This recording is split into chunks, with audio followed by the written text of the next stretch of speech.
Hermanos de primer año, ¿cómo están? Dios les bendiga. Un abrazo cariñoso, les saludamos desde este tiempo, en este tiempo difícil, de mucha crisis, pero gracias a Dios porque tenemos al Señor con nosotros. Él nos cuida, nos guarda, nos guía, nos sostiene, nos protege, nos mantiene cerca de Él, nos da las cosas que necesitamos. Pues vamos a proseguir con nuestra clase. Nos quedamos en Marcos, estamos estudiando Marcos, y solamente quiero darles como referencia que su manual del panorama del Nuevo Testamento que tienen en la hoja web, pues es un libro de consulta para ustedes, es un estudio, pues es un poco más amplio porque tiene muchas referencias históricas y fechas y nombres y costumbres, las cuales pues un maestro pues no puede estar repitiendo lo mismo que ustedes ven y leen en el manual. Es de más interés para nosotros explicarles directamente ya la palabra en sí, y que ustedes tengan solamente pues esa bibliografía, esa referencia. Entonces su manual del panorama del Nuevo Testamento es eso, es un manual de referencias muy bueno y puede complementar sus estudios. Ahora que ustedes tienen pues más tiempo, muchos de ustedes quizás, ¿verdad? No sea tanto, ¿verdad? Tienen que estar pues también pendientes y haciendo algunas cosas que les ayuden. Algunos han pedido sus trabajos, algunos tienen que salir a ver de qué manera, ¿verdad?, el Señor puede suplir. Entonces quería hacer esta aclaración. Entonces van a tener como materia, empezamos a ver San Marcos, el evangelista Marcos. Se dice que no fue apóstol, ¿verdad?, que no participó en el grupo apostólico con los demás como apóstol, pero un evangelista precioso, maravilloso. Ustedes han visto la palabra pues que enseña, muy auténtica. Y bueno, ya nos quedamos en el versículo 23. Dice que había en la sinagoga de ellos un hombre con espíritu inmundo, o sea, este espíritu inmundo, ¿verdad? Es la palabra griega akatsartos. Palabra griega akatsartos. Y es un espíritu inmundo, se escribe que era de lujuria. En las referencias que tienen de esta palabra griega es a un espíritu de lujuria. Y estaba allí en la sinagoga, era un hombre que tenía este espíritu y estaba dando voces, ¿no? En otros textos, como en Mateo 3:11, también hay una referencia a estos espíritus, y dice esta escritura: y los espíritus inmundos, al verle, se postraban delante de él y daban voces diciendo: tú eres el Hijo de Dios. Y también Mateo 10:1 también hace referencia a esto mismo, ¿verdad? Cuando Jesús llama a sus 12 discípulos, en este texto dice que les dio autoridad. La palabra exousia griega, o sea, poder, les dio potestad. Dice sobre los espíritus inmundos. Sobre los espíritus inmundos. Los espíritus inmundos están acá.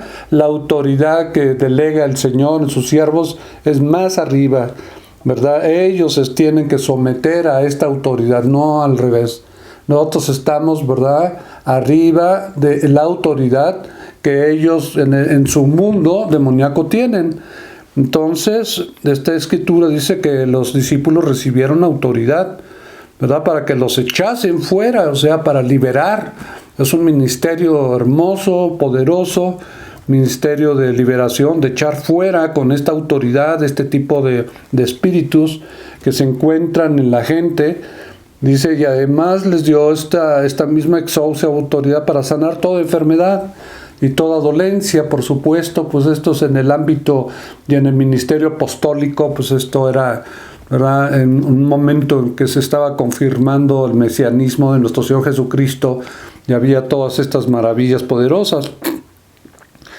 Muy bien, entonces este espíritu que estaba en este hombre, en una sinagoga, imagínense, o sea, nunca iba a pensar a alguien que en un centro religioso donde se leen las escrituras, porque ahí leían las escrituras siempre, ¿no? En las sinagogas judías, todo el Antiguo Testamento, y ahí estaba este hombre inmundo.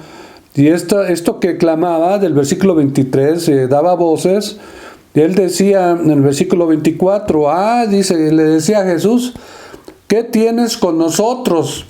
O sea, algo que me llamó la atención es que está en plural eso, nosotros. O sea, era un espíritu, se menciona como un espíritu inmundo, pero pues en liberación se sabe que hay están organizados como un ejército donde el mero mero es el general, el 5 estrellas, el 4, el 3, el 2, y así va bajando en rango hasta llegar pues hasta hasta el soldado raso, ¿verdad? Y así en el mundo también demoníaco, angelical, están organizados también y tienen estos grados, ¿no?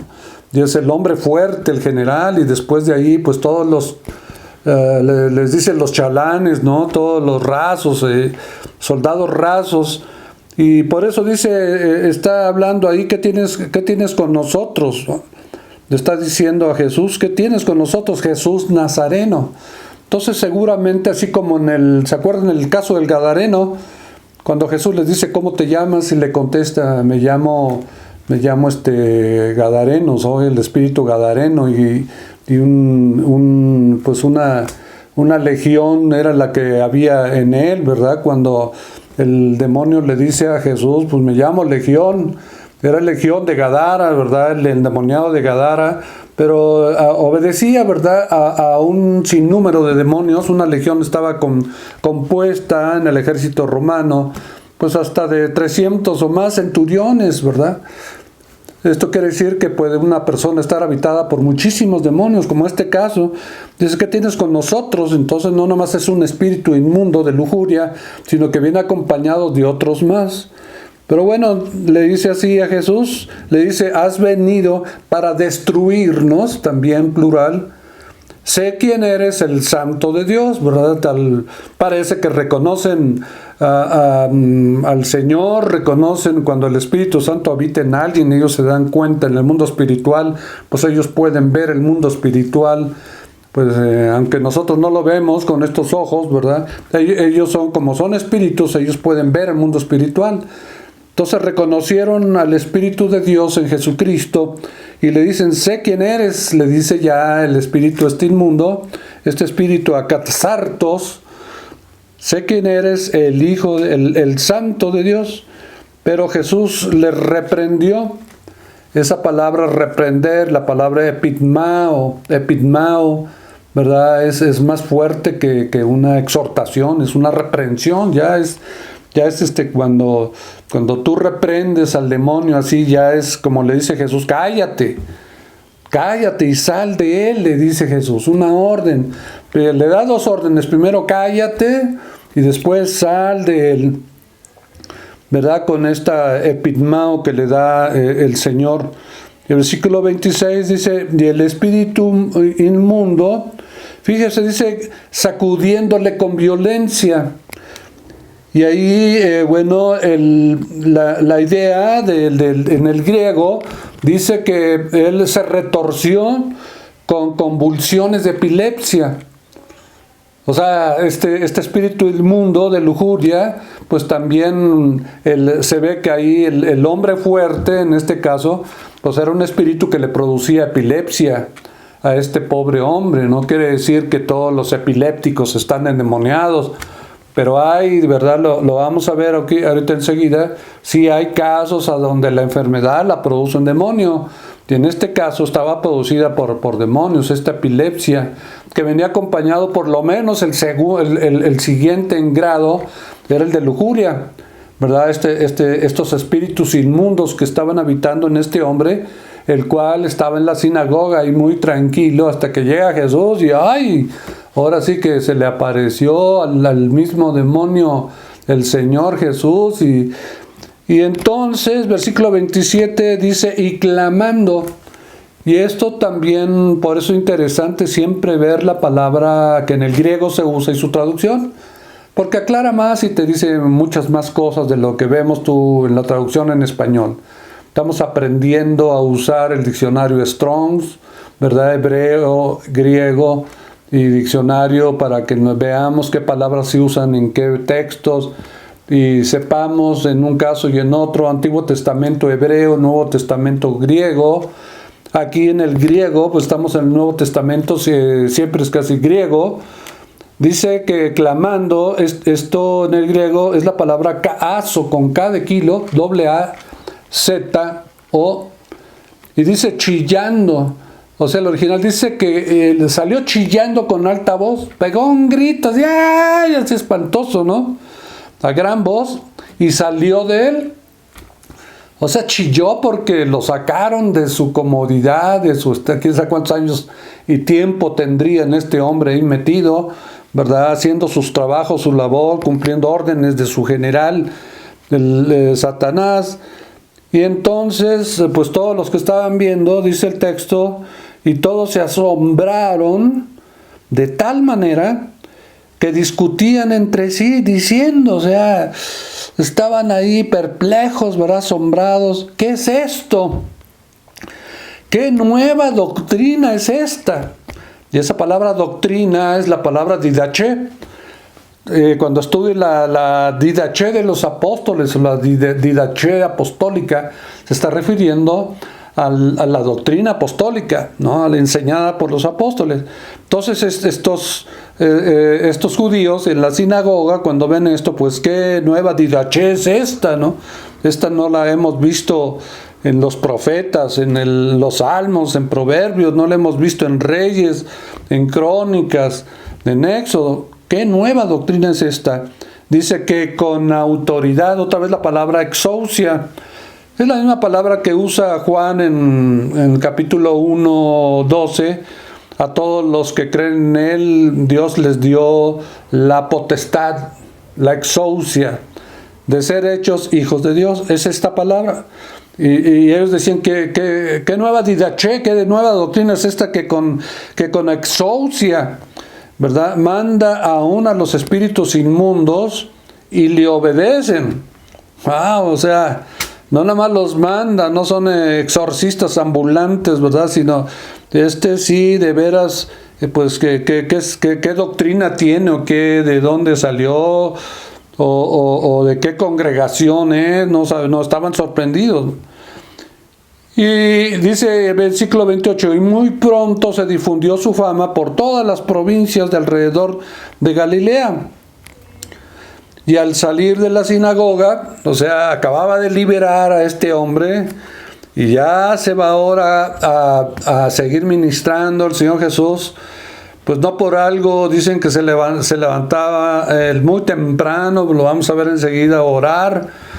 Desde muy temprano, casi estaba oscuro, casi estaba pues muy de mañana, ¿no? A la vigilia de la mañana, de verdad salía el Señor Jesucristo a orar, pues a recibir la fuerza, la unción, la preparación, la influencia de Dios Padre, porque mire el trabajo que tenía el Señor, de una a otra, o sea, de una liberación. Ahora dice, vinieron a casa de Simón y Andrés, que eran hermanos, recordará usted, a los que llamó Jesús cuando estaban allí en la playa echando las redes. Venid, y dejaron de inmediato las redes y le siguieron. Entonces a casa de Simón, que en ese momento es Simón, pero después Jesús le cambia el nombre y le pone Pedro, Simón Pedro. Y Andrés su hermano, con otros 2 hermanos, con Jacobo y Juan, que también eran pescadores, seguramente pues compartían mucho entre ellos, ¿verdad?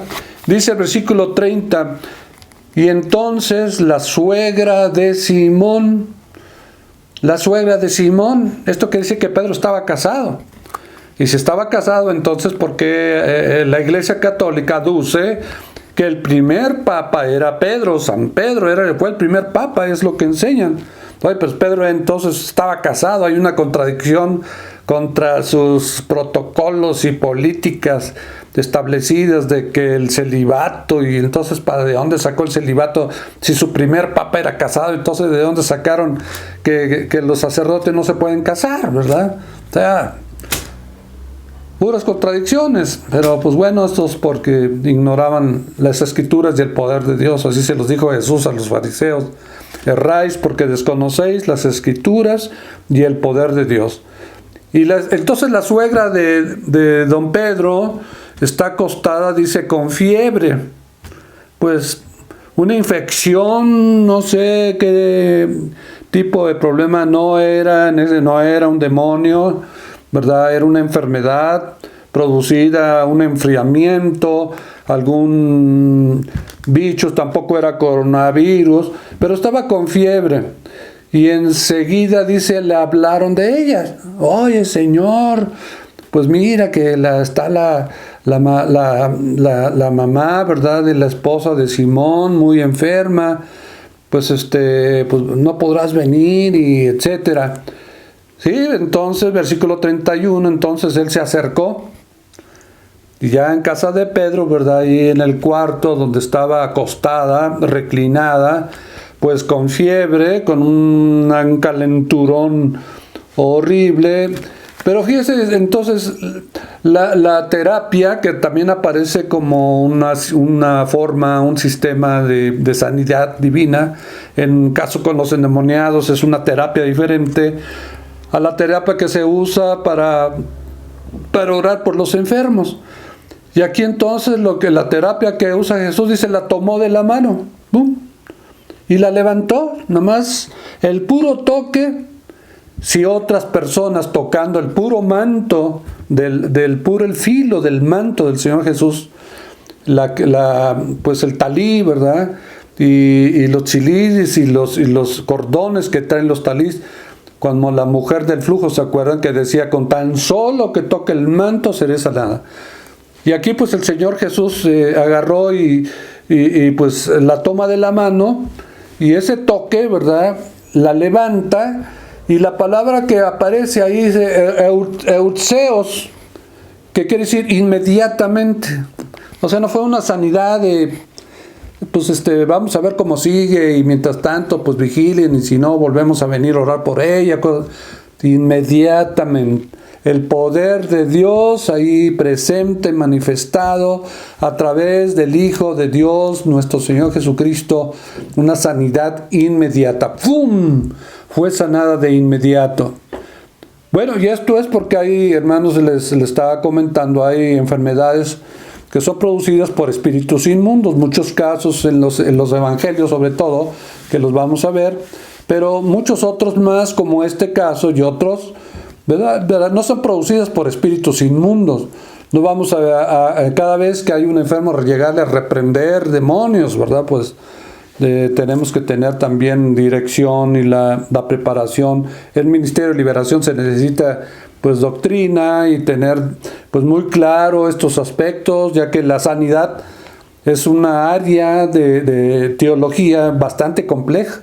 Quizás quizás como la escatología, o sea, dependen de muchas otras cosas, ¿verdad?, que hay que tomar en cuenta. Y bueno, aquí este caso de este espíritu de epilepsia, imagínense, pues en esos casos, cuando están producidos por un demonio, lo que hace Jesús es lo reprende y lo saca.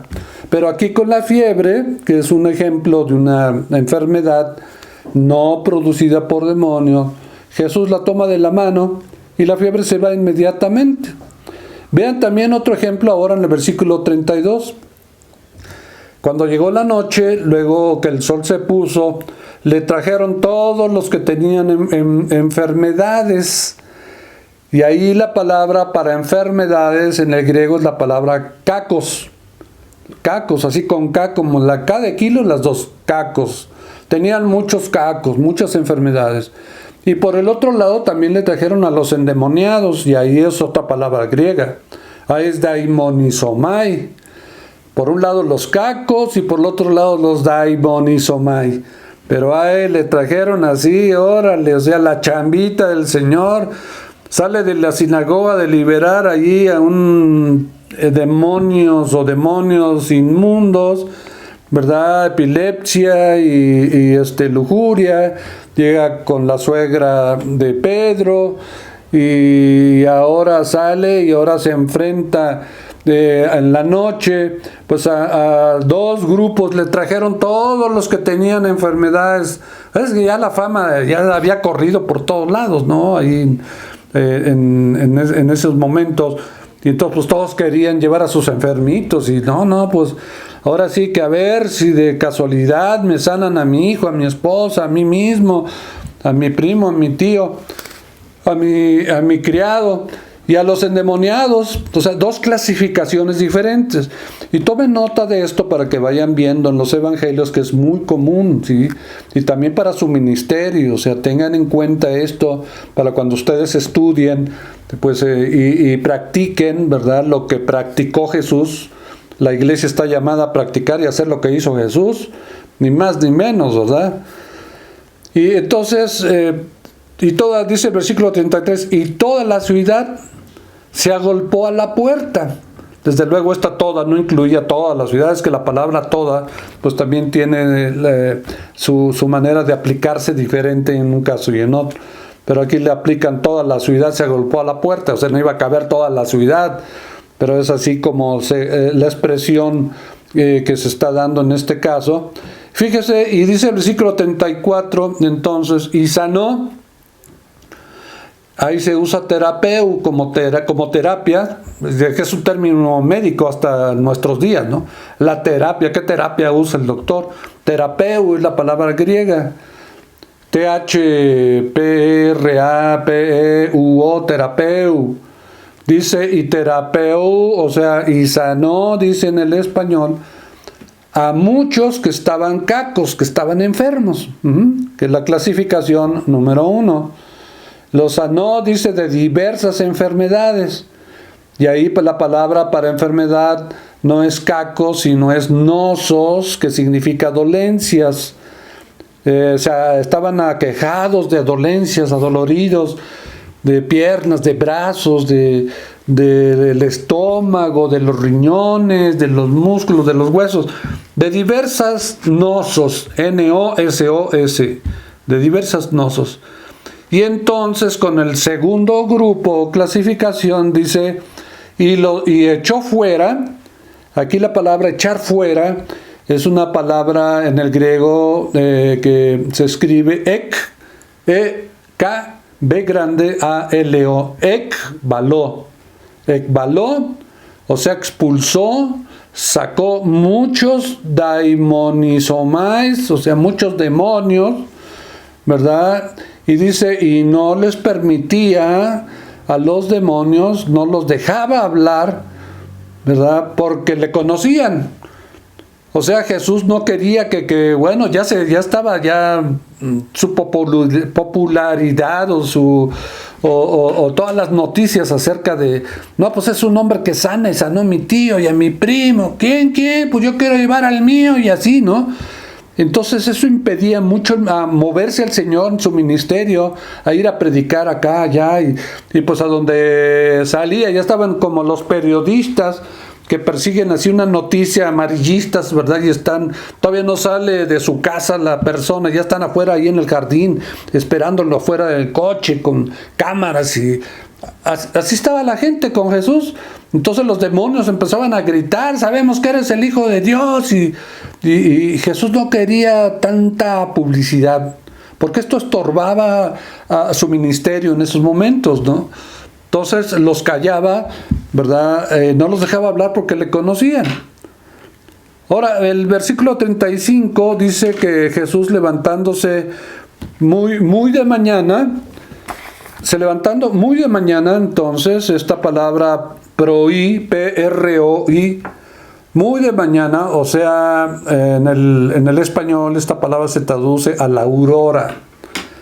Levantándose a la aurora, o sea, la vigilia del amanecer, estando ya, dice ahí, siendo aún muy oscuro, o sea, todavía no había luz, no sé, 5 de la mañana, 4:30 de la mañana, quizás en esos lugares, ¿verdad?, amaneciera o más tarde, dependiendo, ya ve que ahora los horarios cuando cambian, pues no puedes establecer a tal hora sale el sol, a tal hora se mete, dependiendo del tipo de horario en el que estemos, verano, invierno u otro. Entonces, pero aquí dice que era muy oscuro. Y dice, y salió y se fue a un lugar desierto.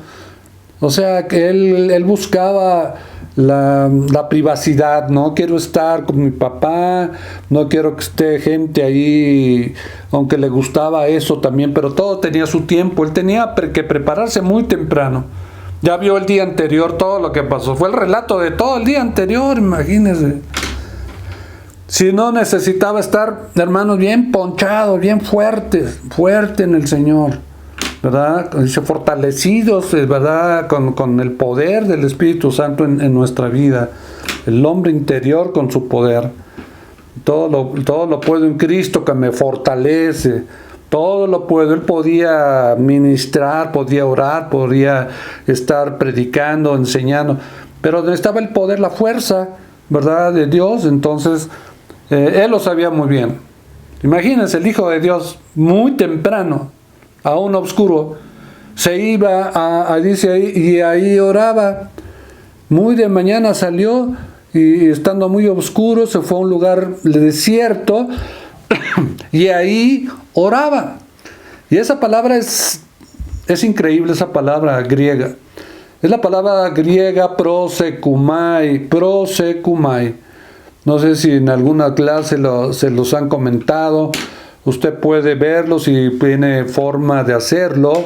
Si no, ya tendremos un estudio sobre la oración prosekumai, porque es ni más ni menos el tipo de oración que Jesús practicaba.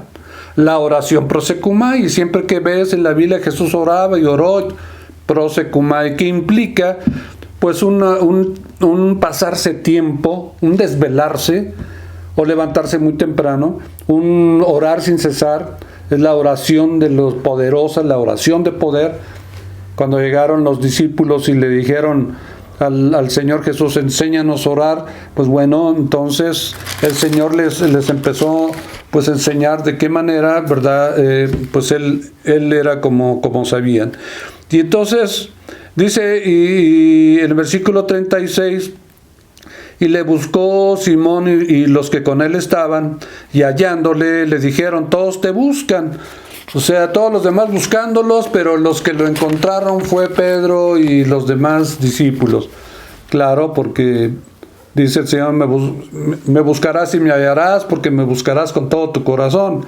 Era la forma como buscaban al Señor, como lo encontraban más rápido que todos los demás, ¿no? Entonces, versículo 38 les dijo, vamos a los lugares vecinos para que predique. Y entonces la palabra es keruso. Y también dice, porque para eso he venido. O sea, mi fin, mi propósito por el que yo he venido es para predicar el evangelio del reino de Dios. Y predicaba en las sinagogas de ellos en toda Galilea. Y dice, y echaba fuera, otra vez dice que en las sinagogas, y echaba fuera, ekbaló, ¿verdad? La palabra que les comenté, expulsaba a los demonios que estaban en las sinagogas. ¿Ve? Bueno, entonces, vamos a tomar aquí ya una pausa para que siguiente estudio terminemos ya con nuestro capítulo 1, prosigamos con el 2. Que Dios le bendiga, mis hermanos, me ha dado mucho gusto estar con ustedes. Bendiciones. Amén.